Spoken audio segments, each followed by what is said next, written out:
really an honor for me to be here. You know, I'm not a native speaker. I think I speak good enough that you can understand me, but please, I try to figure out the right words for the systematic title. So if you are unsure if we understand this right, just don't hesitate to ask, okay? So my presentation will be focusing the institutional transition within a system. It's not about going from family to daycare or to school, but from about the transition of being a child with special educational needs to transformation of being a so-called normal child again. And the focus is on the formal meetings. We have, I don't know if that's is the case here in Scotland, we have annual formal meetings between parents and staff, but you have, of course, the normal meetings in the door when picking up the children especially. The planning and experience of institutional transitions are considered to be ambivalent, as on the one hand, transitions are part of an institutional framework and initiated by institution in the educational system. But on the other hand, transitions are also structured based on the life situation and personal history of the subject. We've seen that in the movie. As such, managing transitions can be challenging and also must constantly consider the individual and their subjective methods and management strategies.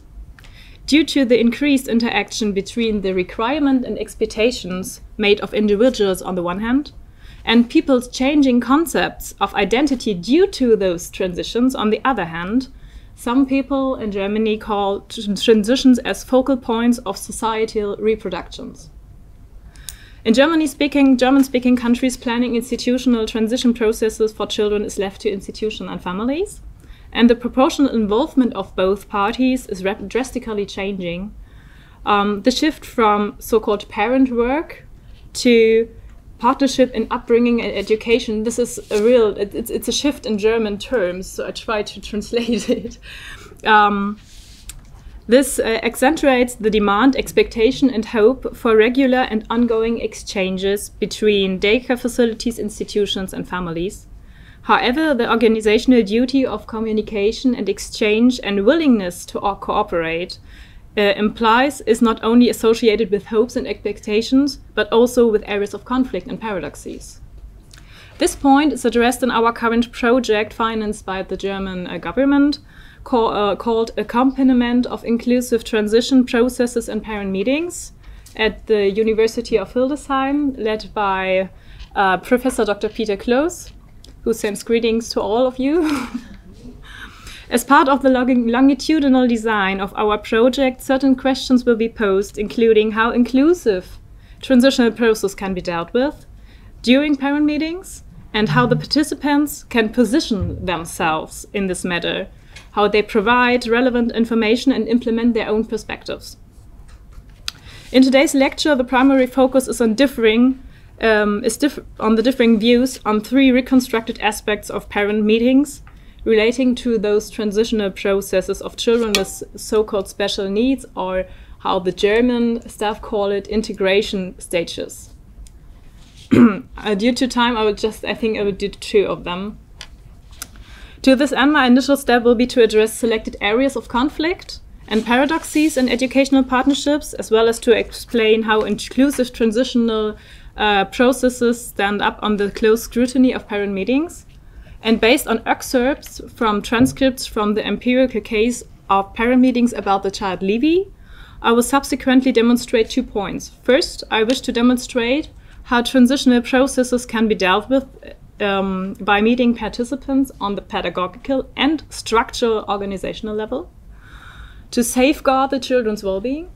And secondly, I wish to use a qualitative profile of parent meetings to show that planning transitions must oscillate between problematization, that means identifying problems, and deproblematization, that means deconstructing problems. So, support for inclusive, may you shift? Yeah. Yes. No, once more again.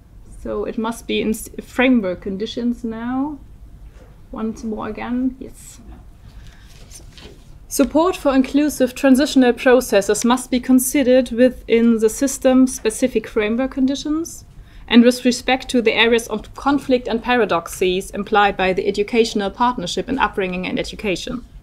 While the institutional framework conditions predetermine the structure of the support provided in transitional processes, the areas of conflict refer to equally important programmatic demands, such as the mutual interventions and access resulting from the interconnection of the institution and the families. Paradoxes are the programmatic demands that clash with this. As part of the educational partnership, this is, for instance, could include the demand for management and parents to meet on a level playing field. I will explain that later. So, coming to the institutional framework conditions in Germany. The welfare system in Germany currently structures the access to early childhood education for children based on the categorization of disability and ability, with divergent between integration and segregation approaches. Nevertheless, almost 3/4 of all children who have been assigned special educational needs attend a so-called integrative or inclusive kindergarten. I don't know if that's the right term. And around 1/4 of the children with so-called special needs are segregated into groups or institutions with who are almost exclusively attended by children with those needs. A distinction is also made between a so-called individual integration, where within an institution there are about 2 or 4 kids with those, and so-called inclusive or integrative institutions, where a huge amount of kids with special needs are integrated. The PISA results also show that no other European country has such a strong link between educational success and social status of the parental home as we have in Germany. For early years education, it can be evidenced in Germany the social status of the parental home is decisive in the choice of the institution of the childhood education care and the quality that is offered there. Overall, the German educational and social system is described as particularly transition intensive. And due to the relative rigidity of these educational structures, the transition to inclusive settings for children with disabilities with special needs, in particular, are considered to be risk-prone. Can you understand me? Okay. To the areas of conflict. My definition of parent meetings will henceforth refer to regularly scheduled appointments where the parents are invited to speak with the responsibility faculty member, usually once or twice a year, or on occasion. Parent meetings are an organizational and communicative component of the institutional facilities and are embedded in the partnership in upbringing and education in Germany. They are an expression of the programmatic figure to strive for intensive relationship and communication between parents and staff, thereby also initiating and maintaining interconnection of the world between the institution and the families. The educational partnership between institution and families is characterized by the requirement to make use of both potentials from both sides. And when planning transitions for children with special educational needs, this comes with the potential of problematization and deproblematization of the child development within a normative developmental expectation. A central distinction can be made here between intervention by the institution into the family and vice versa, the access of the family which it takes into the institution. That's something we just figured out in an article which is coming up soon. Coming to the paradoxes. Within this organizational structure, parent meetings are intended to be a part of the regular exchange, where both staff and parents have the opportunity to share relevant topics, information, making requests, discussing, and asking questions. As such, exchanging ideas and cooperating on a level playing field necessitates an equal level of expertise on the parents and staff side, But in doing so, the professional field meets the private field and the different expertise stages. However, the two differing sets of expertise can induce potential hierarchical differences and negate the parents' different expectations of education depending on the level of education of the parents, the employment status of the parents, and the age of the child. That could be observed in Germany. So coming to our methodical approach. With the help of your documental method, we can shed light on parent meetings on both levels.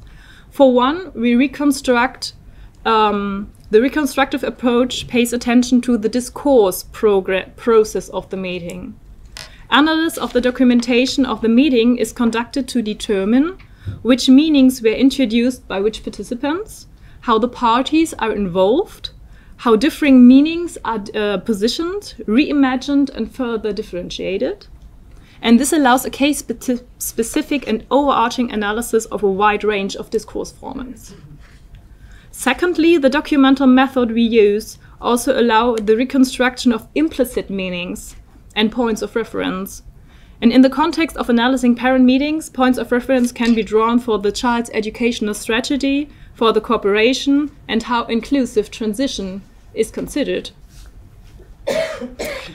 The qualitative profile of our project meant that several parent meetings for one single child were recorded and reconstructed in an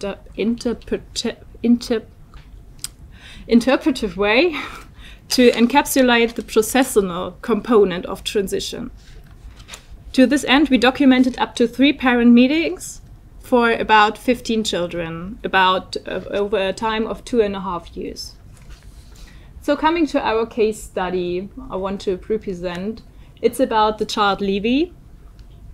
In our project, we have considered 3 discourse formats, of which I will now present only 2 due to time, which we call safeguarding, problematization, and deproblematization. And the 4-year-old Levi, which you will get to know now, attends a remedial group, so a segregative group, but within an integrative institution. It's a special case which we have in Germany. While the first parent meeting about Levi's development issues were mainly focused on problematization, the second parent meeting recorded saw a decrease in the significance of problematization, but instead a deproblematization. I want to show you how and why. Coming to the problematization. I've brought you a little excerpt from this. I just leave you a few seconds that you can read it on your own. I think and then we need to shift the slide. It continues. So JS is the pedagogic staff, and MK is the mother of the child. Sorry, was that a bit quick? Yeah.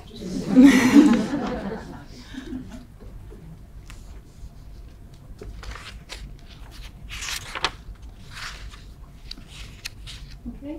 Yeah.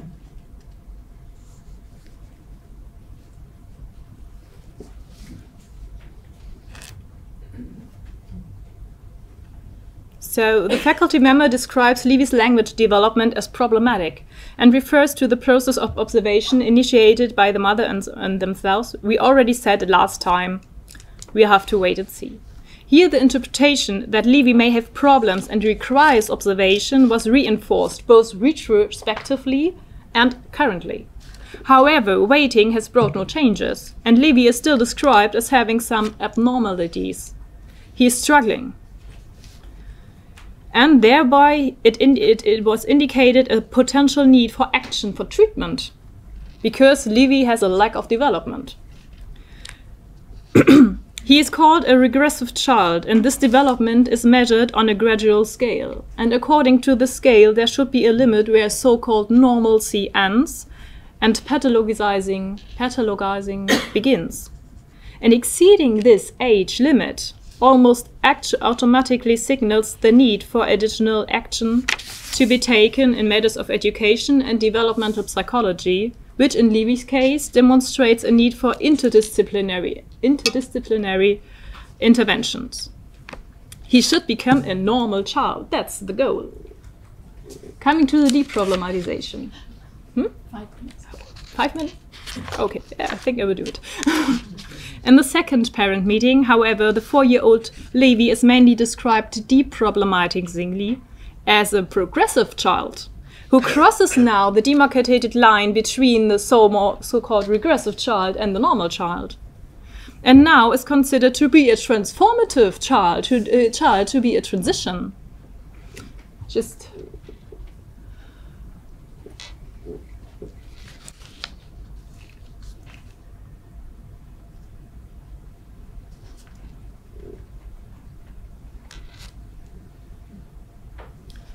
during the course of the parent meeting, that's the second meeting. The first one was the first meeting. During the course of the second parent meeting, it is stated that Levi is no longer considered to be an integrative child. He is not a regressive child anymore. He is called normal now. In the cognitive, due to his continuous developmental process, which is generalized now about all developments.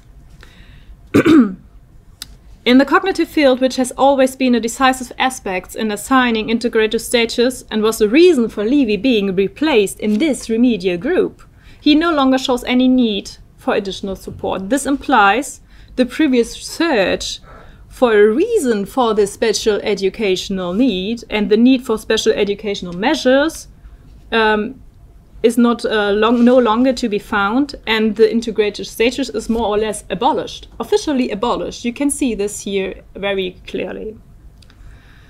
The strong development indicates Levi's ability, not of the stuff, Levi's ability to successfully catch up to the normative development milestones and sets a target for Levi's transformational and transitional process now. While Levi was previously described as weak, he is now strength. That's really, really indicating much. And the transition was discussed on 2 levels parallel. On the structural, organizational level, with the group allocation, and the pedagogic, psychological level, the assessment of the development in cognitive, speech, etc. And now this concludes and crosses over. Levi's development has become too strong, so strong that he has become a child within the normative boundaries. And with reference to the previous development and the last parent meetings, where new support goals were discussed, the faculty member now summarizes there is no need any longer. He needs to change the group now, because he's too strong. And this placement of Levi within the normative structure based on children's need for additional support shows that transition is a process that the child goes through. The inclusion and integration are described as formal parts of the transitional progress, an ongoing field, a process that is to be overcome, not that is the end, the aim of this. Disability are seen as something that can be worked on, but from the child perspective. So, what does this say? You may go over this because those slides we cannot do now. Conclusion. In the course of both parent meetings, it becomes evident how the discussion that oscillates between problematization and deproblematization is continually shifting towards deproblematization and entering normative development. Levi's case is treated within a system which makes the contours of systemic and development-based categorization visible and makes the inter-institutional transition a case of marking the divide between normal and abnormal. I need to use those words, although I do not like them really much. This case demonstrates not only how this limit can be exceeded on formal, administrative and development psychological level, but also how Levi was transformed from an object of support to a subject. The planning of institutional transition is considered here in 3 ways. That are my closing remarks. Firstly, it's about the institutional classification of the expectations of the child's development. Is it? Yeah. To this end, a limit is established in the sense of the gradual sense, which is described by Jürgen Link, where segregation should end and integration and inclusion should start. Secondly, it becomes clear that child development is a matter that is not only handled within normative boundaries, but also places an institutional responsibility on the faculty member to safeguard this gradual scale, from normative to integrative to transitional child. And thirdly, the doing transition for children and parents has disappeared from the parent meetings due to the institutional safeguarding of the normative development of the child and the expectations.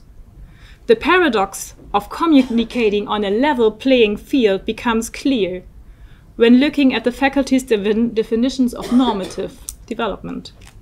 The parent meetings therefore becomes a powerful monologue.